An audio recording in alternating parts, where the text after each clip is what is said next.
Su təchizatı kanallarının köhnəlməsi və dağılması Qurugöl beynəlxalq bataqlıq ərazisinə suyun verilməsinin qarşısını alıb və bu tendensiya davam edərsə, Qurugöl həmişəlik məhv olmaq riski ilə üzləşəcək. Bunu Şərqi Azərbaycanın Ətraf Mühit Mühafizəsinin başçısı Məhəmməd Hüseyn Həsənzadə deyib. O, ekoloji fəlakətin qarşısının alınması üçün təcili tədbirlər görülməsinin və su nəqli kanallarının bərpası üçün vəsait ayrılmasının vacibliyini bildirib. Qeyd edək ki, Qurugöl İranda beynəlxalq qeydiyyatdan keçmiş və dünya səviyyəsində təbiət abidəsi kimi siyahıya alınmış 26 göldən biridir. 200 hektar sahəsi olan göl 260 adda müxtəlif bitki növünə malik olmaqla yanaşı, çox sayda yerli və köçəri quş növlərinin sığınacaq yeridir. 2024-cü ilin aprelindən 2025-ci ilin aprelinə kimi İranda hava çirkliliyi səbəbindən ortalama 53.470 nəfər həyatını itirib. Bu haqda Şəhid Behişti Tibb Elmləri Universitetinin Havanın Keyfiyyəti və İqlim Dəyişikliyi Araşdırma Mərkəzi məlumat yayıb. Bildirilib ki, bu qeyd olunan müddət ərzində ölkədə baş verən ölümlərin 15%-ni təşkil edib və bu dünya üzrə orta göstəricidən çoxdur. Məlumatda hava çirkliliyi səbəbindən qeydə alınan ölüm hallarının əvvəlki illərlə müqayisədə əhəmiyyətli dərəcədə artdığı bildirilib. Qeyd edək ki, İran parlamentinin Kənd Təsərrüfatı Komissiyasının Ətraf Mühit Komitəsinin sədri Sümeyyə Rəfiyi ölüm sayının artmasını ölkədə təmiz hava qanununun natamam icra olunduğu ilə bağlı olduğunu bildirib. Davam edirik. Tehran əyalətindəki Robat Kərim şəhər mediasının qarşısında partlayış səsi eşidildiyi bildirilir. 4 noyabrda İran media orqanlarında dərc edilən xəbərdə bildirilib ki, məsələ müvafiq qurumlar tərəfindən araşdırılır. Hadisənin dəqiq səbəbini müəyyən etmək üçün texniki və təhlükəsizlik araşdırmalarının aparıldığı bildirilib. Qeyd edək ki, son zamanlar ölkənin müxtəlif yerlərindən şübhəli partlayışlarla bağlı xəbərlər gəlir. Məlumata görə son bir neçə ay ərzində 19 əyalətdə ən azı 50 belə şübhəli partlayış xəbərləri yayılıb. İran polisi Loristan əyalətinin Kühtəş şəhərində 27 yaşlı Rıza Adivəndi gülləliyib. Bununla bağlı İnsan Haqları Təşkilatı məlumat yayıb.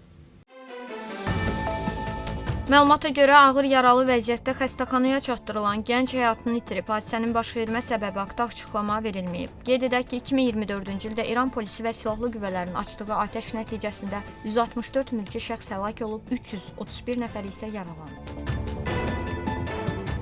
Narkotik maddələrin qaçaqmalçılığına görə həyata keçirilən edamları dayandırın. Bu cəza növü bugünə kimi müsbət nəticə verməyib və narkotik maddə alverinin azalmasına səbəb olmayıb. Bunu İranın Etimad qəzeti yazıb. Hüquq sahəsinin mütəxəssisləri hesab edirlər ki, ölüm hökmü çəkindirici amil deyil. Ancaq İran hələ də digər ölkələrlə müqayisədə ən yüksək edam nisbətinə malikdir, deyə qəzet bildirib. Qəzet problemin həlli üçün hökumətin seçdiyi metodun yanlış olduğuna diqqət çəkib. Başqa əvəzləyici cəza növlərinin tətbiqinin vacibliyini vurğulayıb. Qeyd edək ki, 2025-ci ilin əvvəlindən bugünə kimi İranda 1272 məhbus edam edilib, onların çoxu narkotikdə günahlandırılıb. Davam edirik. 3-6 noyabrda Bakıda keçiriləcəyi elan edilən Avropa Ravinləri konfransının ləğv edilməsi İran mediasında geniş müzakirə mövzularından birinə çevrilib. Məsələ ilə bağlı xüsusən Sepaha bağlı media orqanları daha çox fəallıq göstərir.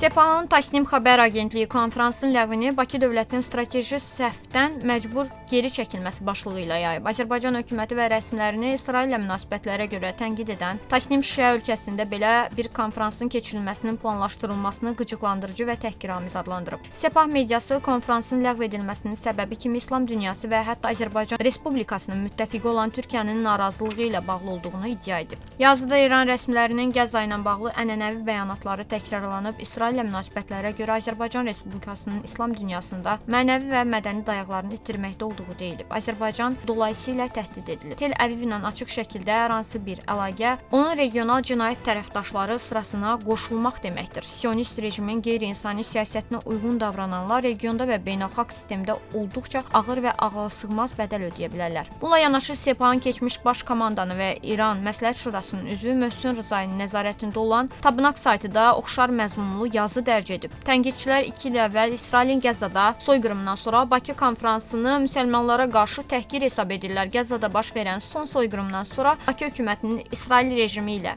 isti münasibətləri bölgədəki geniş müsəlman xalqları və elitalarının tənqidi ilə üzləşib. Sepahın başqa media orqanı Fars xəbər agentliyi isə İran rəhbəri Əli Xameneyinin müşaviri Əli Əkbər vilayətinin bir müddət əvvəl konfransla bağlı xəbərdarlıq çıxışını xatırladı və konfransın ləğvi xəbəri də ona istinadən yayıb. Vilayəti özünün X hesabındakı paylaşımda geniş etirazlar səbəbindən Azərbaycan hökumətinin Ravvinlər konfransını ləğv etdiyini iddia edib. Adı çəkilən media orqanları hökumət və Sepaha bağlı başqa sayt və qəzetlərdə dərc olunan yazıların əsas ideoloji xətti, hətta yazı üslubunun da eyni olması bunun bir mənbədə Əli Xameneyinin ofisinə bağlı və İran İslam İnqilabının ixracını hədəf götürən ideoloji mərkəzlərdə hazırlandığından xəbər verir. Qeyd edək ki, bununla eyni vaxtda xaricdə İranda və Azərbaycan Respublikasının özündə həmin mərkəzə bağlı olan anti-Azərbaycan qruplaşmalar, sosial media kanalları da oxşar məlumatlar yaymaqla konfransın ləğvini İranın qələbəsi kimi qələmə verməyə çalışırlar. İsrail və Amerikanın hücumlarına baxmayaraq 60% zənginləşdirilmiş uranın demək olar ki, hamısı hələ də İranda qalıb. Bu barədə Beynəlxalq Atom Enerjisi Agentliyinin baş direktoru Rafael Grossi Financial Times-a müsahibəsində bildirib.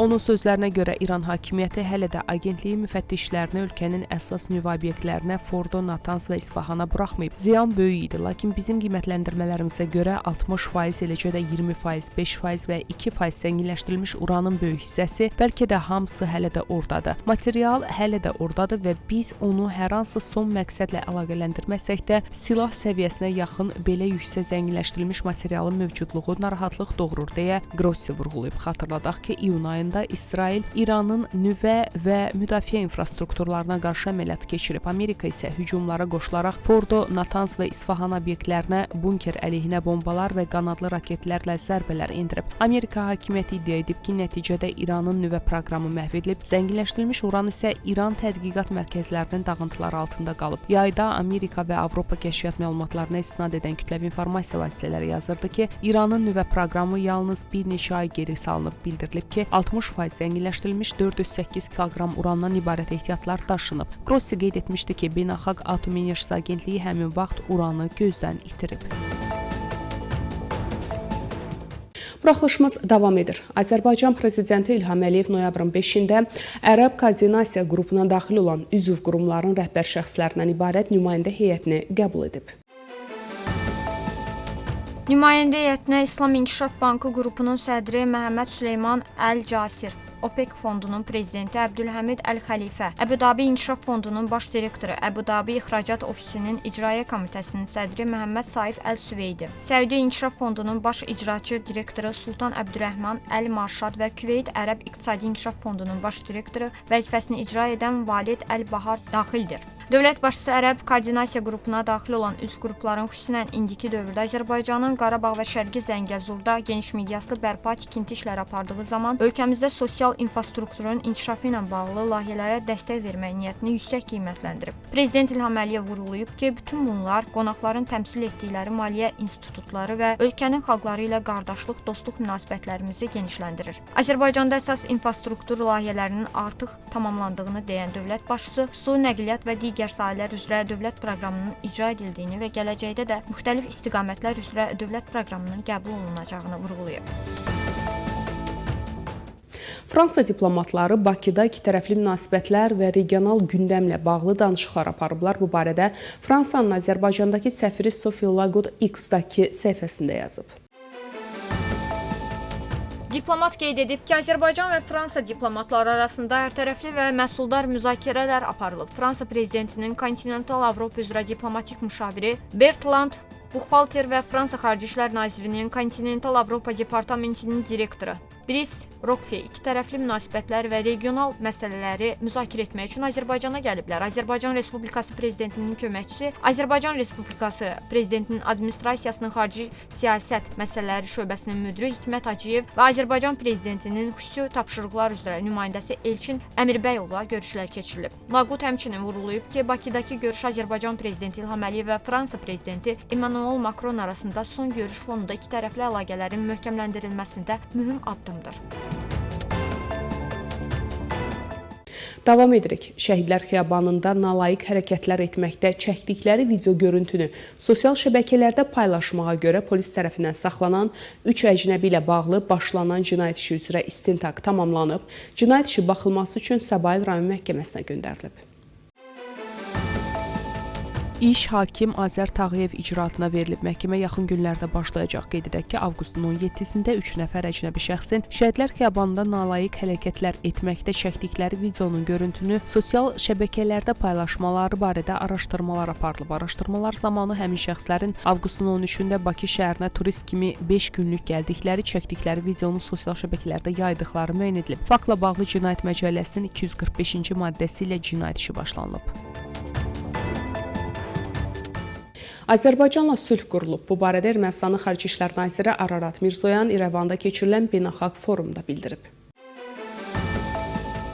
Nazirin sözlərinə görə Ermənistanla Azərbaycan arasında aparılan danışıqlar regionda sabitlik və davamlı sülhün bərqərar olması baxımından mühüm əhəmiyyət daşıyır. Qeyd edək ki, son aylarda iki ölkə arasında sülh sazişi üzrə intensiv danışıqlar aparılır və tərəflər bir sıra məsələlərdə razılığa gəlmək istiqamətində irəliləyiş əldə ediblər. Ermənistan, Azərbaycan və Gürcüstan müxtəlif platformalarda əməkdaşlıq edə bilər. Bu barədə də Ermənistanın Xarici İşlər Naziri Ararat Mirzoyan sülhün və çoxtərəfli əməkdaşlığın qurulması adlı beynəlxalq konfransda bildirib. Ən yaxın qonşularımızla münasibətlər bizim üçün xüsusi əhəmiyyət kəsb edir. Cənubi Qafqazın 3 ölkəsinin Ermənistan, Gürcüstan və Azərbaycanın Xarici İşlər Nazirlərinin müavinləri səviyyəsində görüş baş tutub. 3 ölkənin əməkdaşlıq edə biləcəyi, ideyalarının və maraqlarının üst-üstə düşə biləcəyi məsələlər var, deyə o qeyd edib. Mirzoyan vurğulayıb ki, tarix həm də 3 ölkənin talelərinin bir-biri ilə bağlı olduğunu göstərir. Onlar müstəqillik qazanıb, güclənib, zəifləyib, müstəqilliyini itirib və yenidən qazanıb. Hamısı eyni vaxtda. Rusiya Oreşnik raketlərinin kütləvi istehsalına başlayıb. Bu barədə Rusiya prezidenti Vladimir Putin məlumat verib. Rusiya prezidenti Vladimir Putin bildirib ki, ölkə Oreşnik adlanan yeni tipli qanadlı raketlərin kütləvi istehsalına start verib. Onun sözlərinə görə səsdən 3 dəfə sürətli və nüvə enerjisi ilə işləyən bu raketlər növbəti nəsil silah sistemləri sırasına daxildir. Putin qeyd edib ki, yeni texnologiyalar Rusiyanın müdafiə qabiliyyətini daha da gücləndirəcək. Rusiya və Amerika prezidentləri Vladimir Putin və Donald Trump arasında görüş diqqətli hazırlıq tələb edir. Bunu Rusiya Xarici İşlər Nazirinin müavini Sergey Ryabkov bildirib.